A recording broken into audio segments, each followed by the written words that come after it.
নমস্কাৰ টাইমেটলৈ স্বাগতম মই অভিলাষ আৰু লৈ আহিছো এটা গুৰুত্বপূৰ্ণ খবৰ শীঘ্ৰে পদত্যাগ কৰিব মুখ্যমন্ত্ৰী হিমন্ত বিশ্ব শৰ্মাই শীঘ্ৰে ৰাজ্যপালৰ হাতত পদত্যাগ পত্ৰ দাখিল কৰিব হিমন্ত বিশ্ব শৰ্মাই তাৰ সমান্তৰালকৈ ভংগ হ'ব মুখ্যমন্ত্ৰী হিমন্ত বিশ্ব শৰ্মাৰ মন্ত্ৰীসভা এই সন্দৰ্ভত কি হৈছে লৈ আহিছো সবিশেষ জনাই আছো টাইমেট বিগ ব্ৰেকিং ডাঙৰ খবৰ শীঘ্ৰে ৰাজ্যপালৰ হাতত পদত্যাগ পত্ৰ দাখিল কৰিব মুখ্যমন্ত্ৰী ডক্টৰ হিমন্ত বিশ্ব শৰ্মাই আৰু ইয়াৰ পিছতে ভংগ হ'ব হিমন্ত বিশ্ব শৰ্মাৰ মন্ত্ৰীসভা এটা গুৰুত্বপূৰ্ণ খবৰ নতুন চৰকাৰ গঠনৰ কাৰণে সাজু হৈছে বিজেপি মিত্ৰজোঁট ডক্টৰ হিমন্ত বিশ্ব শৰ্মাই পদত্যাগ পত্ৰ দাখিল কৰিব ৰাজ্যপালৰ ওচৰত আৰু হয়তো পুনৰ মুখ্যমন্ত্ৰী হ'ব ডক্টৰ হিমন্ত বিশ্ব শৰ্মা 2 পৰা 3 দিনৰ ভিতৰত চূড়ান্ত হ'ব দিনবাৰ শপত গ্ৰহণৰ দিনবাৰ চূড়ান্ত হ'ব শপত গ্ৰহণ অনুষ্ঠানলৈ আমন্ত্ৰণ জনোৱা হ'ব প্ৰধানমন্ত্ৰী নৰেন্দ্ৰ মোদীক বিজেপিৰ ৰাষ্ট্ৰীয় সভাপতি নীতিন নবীনৰ উপস্থিতিত কেই ঘণ্টামানৰ কাৰণে শপত গ্ৰহণ হ'ব আৰু শীঘ্ৰে ৰাজ্যপালৰ হাতত পদত্যাগ পত্ৰ দাখিল কৰিব মুখ্যমন্ত্ৰী ডক্টৰ হিমন্ত বিশ্ব শৰ্মাই এটা গুৰুত্বপূৰ্ণ খবৰ যিহেতু শপত গ্ৰহণ অনুষ্ঠিত হ'ব তাৰ পৰিপ্ৰেক্ষিততে মুখ্যমন্ত্ৰী ডক্টৰ হিমন্ত বিশ্ব শৰ্মাই পদত্যাগ পত্ৰ দাখিল কৰিব লাগিব ৰাজ্যপালৰ ওচৰত আৰু হয়তো শীঘ্ৰে মুখ্যমন্ত্ৰী ডক্টৰ হিমন্ত বিশ্ব শৰ্মাই পদত্যাগ পত্ৰ দাখিল কৰিব শপত গ্ৰহণ কেতিয়া অনুষ্ঠিত হয় বৰ্তমানো চূড়ান্ত হোৱা নাই আৰু শীঘ্ৰে ৰাজ্যপালৰ হাতত পদত্যাগ পত্ৰ দাখিল কৰিব হিমন্ত বিশ্ব শৰ্মাই আৰু ইয়াৰ পিছতে ভংগ হ'ব হিমন্ত বিশ্ব শৰ্মাৰ মন্ত্ৰীসভা ভংগ হ'ব গতিকে এটা গুৰুত্বপূৰ্ণ খবৰ নিৰ্বাচনৰ ফলাফল ইতিমধ্যে ঘোষণা হৈ গৈছে কালিৰ দিনটোত নিৰ্বাচনৰ ফলাফল ঘোষণা হৈ গৈছে আৰু অসমত এনডিএৰ চৰকাৰ হ'ব স্পষ্ট হৈ পৰিছে ইতিমধ্যে স্পষ্ট হৈ পৰিছে অসমত এনডিএ চৰকাৰ হ'ব কিন্তু শীঘ্ৰেই পদত্যাগ পত্ৰ দাখিল কৰিব হিমন্ত বিশ্ব শৰ্মাই শীঘ্ৰে ৰাজ্যপালৰ ওচৰত পদত্যাগ পত্ৰ দাখিল কৰিব 2 পৰা 3 দিনৰ ভিতৰতে চূড়ান্ত হ'ব দিনবাৰ কেতিয়া শপত গ্ৰহণ অনুষ্ঠান আৰম্ভ হয় স্পষ্ট হৈ পৰিব ৰাজ্যপালৰ ওচৰত হিমন্ত বিশ্ব শৰ্মাৰ মন্ত্ৰীসভা ভংগ কৰা হ'ব নতুন মন্ত্ৰীত্ব কাক দিয়া হয় সেয়া লক্ষণীয় হ'ব কোন হ'ব নতুন মুখ্যমন্ত্ৰী ইতিমধ্যে স্পষ্ট কৰা হৈছে হিমন্ত বিশ্ব শৰ্মাই হ'ব মুখ্যমন্ত্ৰী আৰু পদত্যাগ পত্ৰ দাখিল কৰিব বিগত 5 বছৰৰ মুখ্যমন্ত্ৰী হিচাপে হিমন্ত বিশ্ব শৰ্মাই দায়িত্বভাৰ লৈছিলে আৰু বিগত 5 বছৰ হিমন্ত বিশ্ব শৰ্মাই ৰাজ্যৰ কাৰণে বিভিন্ন ধৰণৰ উন্নয়নমূলক কাম কৰিলে বৰ্তমান সময়ত মুখ্যমন্ত্ৰী হিচাপে হয়তো হিমন্ত বিশ্ব শৰ্মাই পুনৰ মুখ্যমন্ত্ৰী হ'ব কিন্তু তাৰ পূৰ্বে ৰাজ্যপালৰ ওচৰত পদত্যাগ পত্ৰ দাখিল কৰিব হিমন্ত বিশ্ব শৰ্মাই ইয়াৰ অৰ্থ হিমন্ত বিশ্ব শৰ্মাই মুখ্যমন্ত্ৰী পদৰ পৰা পদত্যাগ কৰিব বিজেপিৰ ৰাষ্ট্ৰীয় সভাপতি উপস্থিত থাকিব শপত গ্ৰহণ অনুষ্ঠান হ'ব যেহেতু এখন নতুন চৰকাৰ হ'ব নতুন চৰকাৰে শপত গ্ৰহণ কৰিব বিজেপিৰ নেতৃত্বত এখন নতুন চৰকাৰে শপত গ্ৰহণ কৰিব আৰু তাত নতুন মন্ত্ৰী হ'ব নতুন মুখ্যমন্ত্ৰী হ'ব সেয়া মুখ্যমন্ত্ৰী হিমন্ত বিশ্ব শৰ্মাই হ'ব কিন্তু নতুন হিচাপে হ'ব এটা গুৰুত্বপূৰ্ণ খবৰ শীঘ্ৰে ৰাজ্যপালৰ হাতত পদত্যাগ পত্ৰ দাখিল কৰিব হিমন্ত বিশ্ব শৰ্মাই ৰাজ্যপালৰ ওচৰত পদত্যাগ পত্ৰ দাখিল কৰিব আৰু শপত গ্ৰহণৰ সময়ত ৰাজ্যপালৰ ওচৰত পদত্যাগ পত্ৰ দাখিল কৰিব আৰু শীঘ্ৰে মুখ্যমন্ত্ৰী হিচাপে মুখ্যমন্ত্ৰী ডক্টৰ হিমন্ত বিশ্ব শৰ্মাই শপত গ্ৰহণ কৰিব দ্বিতীয়বাৰলৈ মুখ্যমন্ত্ৰী হ'ব ডক্টৰ হিমন্ত বিশ্ব শৰ্মা কিন্তু ৰাজ্যপালৰ ওচৰত পদত্যাগ পত্ৰ দাখিল কৰিব মুখ্যমন্ত্ৰী ডক্টৰ হিমন্ত বিশ্ব শৰ্মাই শীঘ্ৰে ৰাজ্যপালৰ ওচৰত পদত্যাগ পত্ৰ দাখিল কৰিব মুখ্যমন্ত্ৰীগৰাকীয়ে ৰাজ্যত নতুন চৰকাৰ গঠনৰ কুচকাৱাজ তুংগত হৈ উঠিছে আৰু মুখ্যমন্ত্ৰী ডক্টৰ হিমন্ত বিশ্ব শৰ্মাই অতি শীঘ্ৰে ৰাজ্যপালৰ ওচৰত গৈ নিজৰ পদত্যাগ পত্ৰ দাখিল কৰিব আৰু ইয়াৰ লগে লগে বৰ্তমানৰ মন্ত্ৰীসভা ভংগ হ'ব আৰু নতুন চৰকাৰ গঠনৰ আনুষ্ঠানিক প্ৰক্ৰিয়া আৰম্ভ হ'ব ইতিমধ্যে ধাৰণা কৰা হৈছে মুখ্যমন্ত্ৰী ডক্টৰ হিমন্ত বিশ্ব শৰ্মাই হ'ব আৰু এইবাৰৰ শপত গ্ৰহণ অনুষ্ঠান এক বিশাল সমাৰোহ হ'বলৈ গৈ আছে। প্ৰধানমন্ত্ৰী নৰেন্দ্ৰ মোদীও ইয়াত উপস্থিত থাকিব। গতিকে এটা গুৰুত্বপূৰ্ণ খবৰ, শীঘ্ৰেই ৰাজ্যপালৰ হাতত পদত্যাগ পত্ৰ দাখিল কৰিব মুখ্যমন্ত্ৰী ডক্টৰ হিমন্ত বিশ্ব শৰ্মাই। পদত্যাগ পত্ৰ দাখিল কৰিব মুখ্যমন্ত্ৰী ডক্টৰ হিমন্ত বিশ্ব শৰ্মাই আৰু ইয়াৰ পিছতেই ভংগ হ'ব হিমন্ত বিশ্ব শৰ্মাৰ মন্ত্ৰীসভা। কোন কোন থাকিব নতুন মন্ত্ৰীসভাত সেয়া লক্ষণীয় হৈ পৰিব। 2 পৰা 3 দিনৰ ভিতৰতেই শপত গ্ৰহণ অনুষ্ঠান আৰম্ভ হ'ব আৰু তাৰ পিছতে স্পষ্ট হৈ পৰিব নতুন চৰকাৰত কোন কোন থাকে, কোনে মন্ত্ৰিত্ব পায়, কোনে কি পদ লাভ কৰে সেয়া লক্ষণীয় হৈ পৰিব। কিন্তু তাৰ পূৰ্বে এটা গুৰুত্বপূৰ্ণ খবৰ, হিমন্ত বিশ্ব শৰ্মাই ৰাজ্যপালৰ ওচৰত পদত্যাগ পত্ৰ দাখিল কৰিব আৰু ইয়াৰ পিছতেই নতুন চৰকাৰ গঠনৰ কুচকাৱাজ আৰম্ভ হ'ব আৰু হিমন্ত বিশ্ব শৰ্মাই হ'ব পৰৱৰ্তী মুখ্যমন্ত্ৰী। ইতিমধ্যে সেয়াও স্পষ্ট হৈ পৰিছে, দ্বিতীয়বাৰলৈ মুখ্যমন্ত্ৰী হ'ব ডক্টৰ হিমন্ত বিশ্ব শৰ্মা। কিন্তু তাৰ পূৰ্বে পদত্যাগ পত্ৰ দাখিল কৰিব হিমন্ত বিশ্ব শৰ্মাই। ৰাজ্যপালৰ হাতত নিজৰ পদত্যাগ পত্ৰ দাখিল কৰিব মুখ্যমন্ত্ৰী হিমন্ত বিশ্ব শৰ্মাই।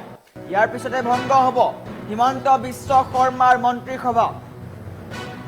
ডক্টৰ হিমন্ত বিশ্ব শৰ্মাৰ মন্ত্ৰীসভা গঠন হ'ব, নতুনকৈ গঠন হ'ব। কোন থাকিব, কোনে মন্ত্ৰিত্ব পাব সেয়া লক্ষণীয় হৈ পৰিব। শীঘ্ৰেই ৰাজ্যপালৰ হাতত পদত্যাগ পত্ৰ দাখিল কৰিব হিমন্ত বিশ্ব শৰ্মাই। এইবাৰৰ শপত গ্ৰহণ অনুষ্ঠান এক বিশাল সমাৰোহ হ'বলৈ গৈ আছে। এই অনুষ্ঠানলৈ প্ৰধানমন্ত্ৰী নৰেন্দ্ৰ মোদীক নিমন্ত্ৰণ জনোৱা হৈছে। 2021 কোভিড পৰিস্থিতিৰ কাৰণে প্ৰধানমন্ত্ৰী নৰেন্দ্ৰ মোদীয়ে শপত গ্ৰহণ অনুষ্ঠানত অংশগ্ৰহণ কৰিব পৰা নাছিল, কিন্তু এইবাৰ প্ৰধানমন্ত্ৰী নৰেন্দ্ৰ মোদীও আহিব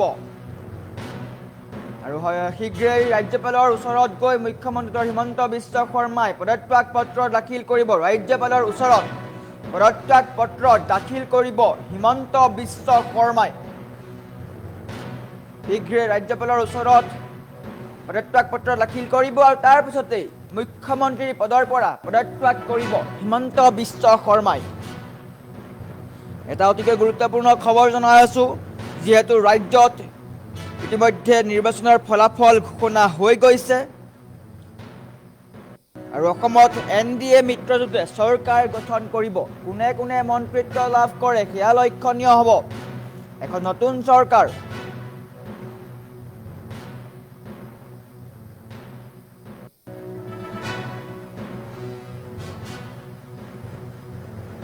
আৰু এনেকৈ শীঘ্ৰে ৰাজ্যৰ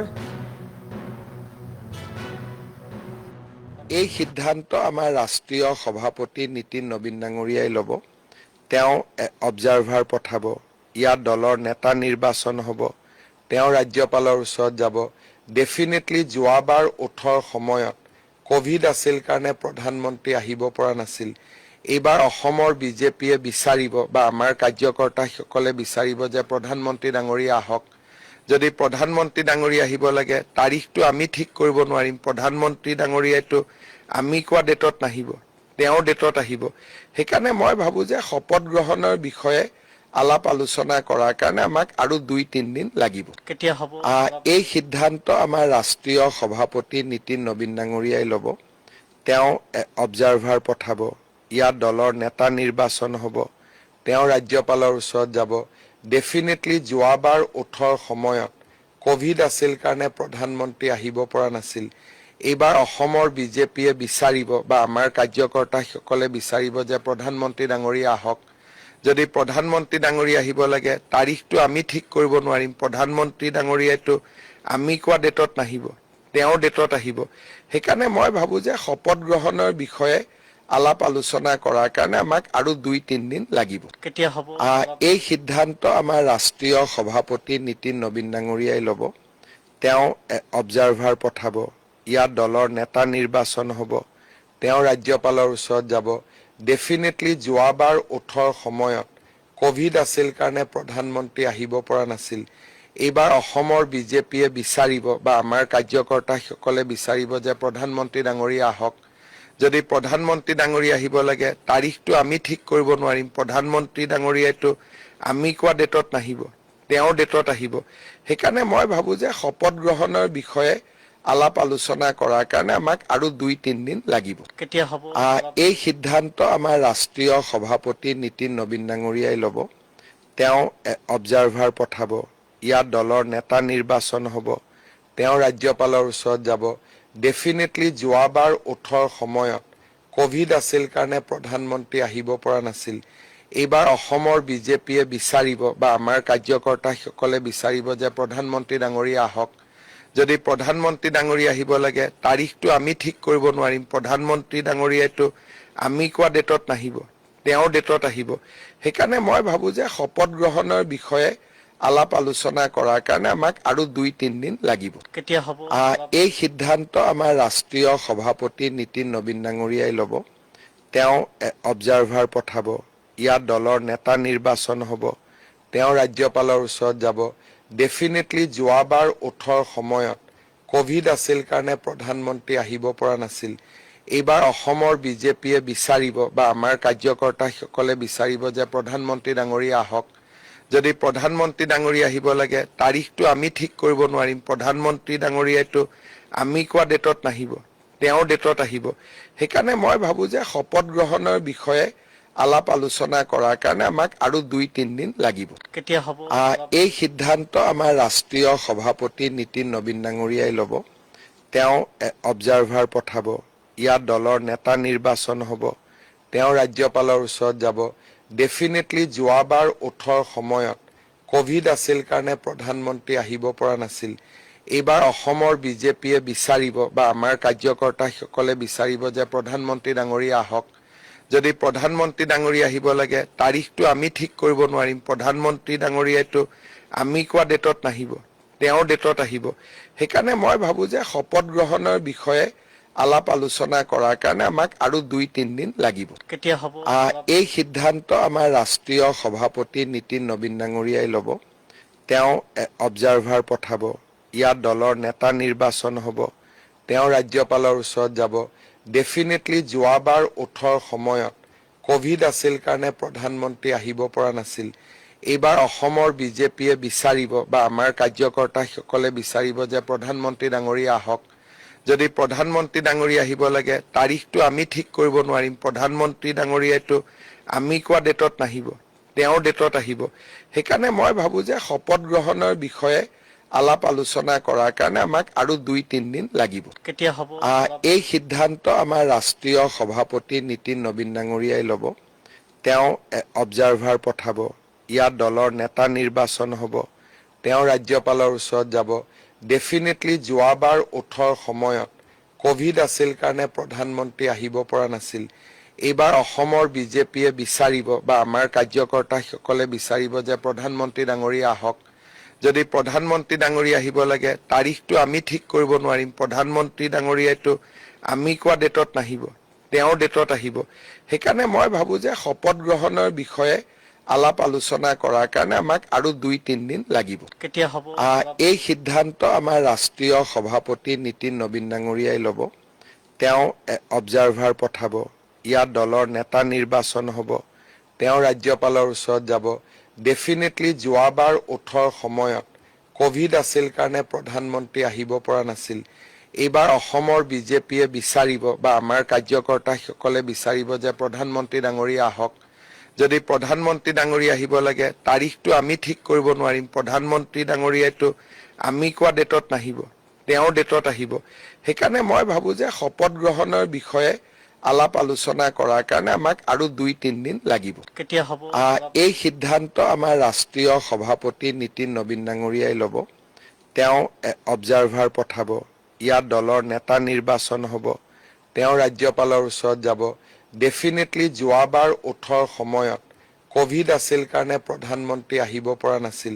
এইবাৰ অসমৰ বিজেপিয়ে বিচাৰিব বা আমাৰ কাৰ্যকৰ্তাসকলে বিচাৰিব যে প্ৰধানমন্ত্ৰী ডাঙৰীয়া আহক। যদি প্ৰধানমন্ত্ৰী ডাঙৰীয়া আহিব লাগে তাৰিখটো আমি ঠিক কৰিব নোৱাৰিম। প্ৰধানমন্ত্ৰী ডাঙৰীয়াইতো আমি কোৱা ডেটত নাহিব, তেওঁৰ ডেটত আহিব। সেইকাৰণে মই ভাবো যে শপত গ্ৰহণৰ বিষয়ে আলাপ আলোচনা কৰাৰ কাৰণে আমাক আৰু 2-3 দিন লাগিব। কেতিয়া হ'ব? এই সিদ্ধান্ত আমাৰ ৰাষ্ট্ৰীয় সভাপতি নীতিন নবীন ডাঙৰীয়াই ল'ব। তেওঁ অবজাৰভাৰ পঠাব, ইয়াত দলৰ নেতা নিৰ্বাচন হ'ব, তেওঁ ৰাজ্যপালৰ ওচৰত যাব।